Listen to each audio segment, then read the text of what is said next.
Hello, I'm Tony Perkins, President of the Family Research Council here in Washington, with an urgent message for pastors in Maine. Back in 2009, you fought the good fight for marriage and you won. Now, you're called upon to do it again. Look, I know you must be weary of this battle, but as the Apostle Paul said, let us not grow weary while doing good, for in due season we shall reap if we do not lose heart.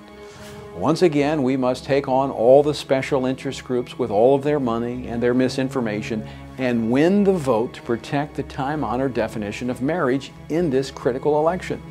Now, how can Christians in Maine have success in this ongoing struggle to protect marriage? Well, let me suggest the following 5 action steps for your church. First, recruit a leader. Appoint someone who will help coordinate efforts within your church to help with the Protect Marriage Maine coalition. Now, it's very important that they receive contact information as soon as possible and that your church begin coordinating with them in the overall effort in the state. Second, conduct a Christian Citizenship Sunday. If you haven't done so, plan now to do a voter registration drive in your church by no later than October the 14th. Use Family Research Council's Voter Impact Toolkit, which has everything you need, including the pastor's message on Christian citizenship, PowerPoint, brief videos, how-to guide, and much more.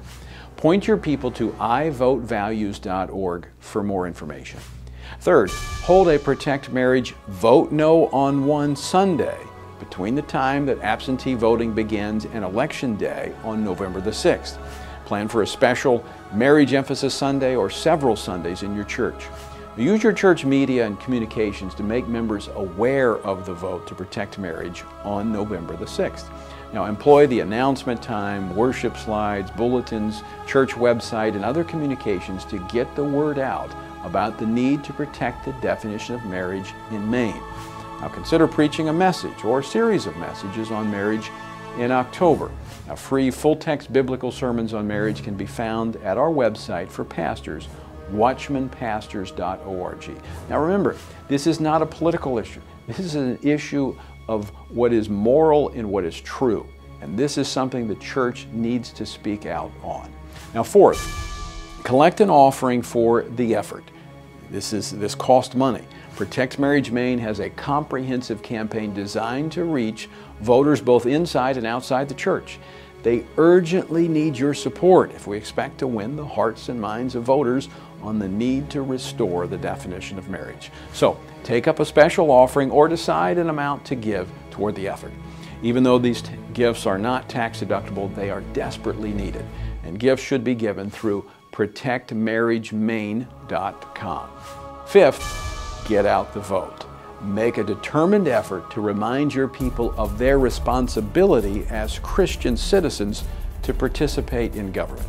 As Americans, we have a right. As Christians, we have a responsibility. Encourage your people to vote no on question 1 during early voting and on Election Day, November the 6th. The time-honored definition of marriage is at stake. Our religious liberty is in jeopardy. Our children's education hangs in the balance. So I challenge you to encourage members of your church to support efforts to defeat this effort to redefine marriage and family. The future of the family in Maine depends upon you and your church.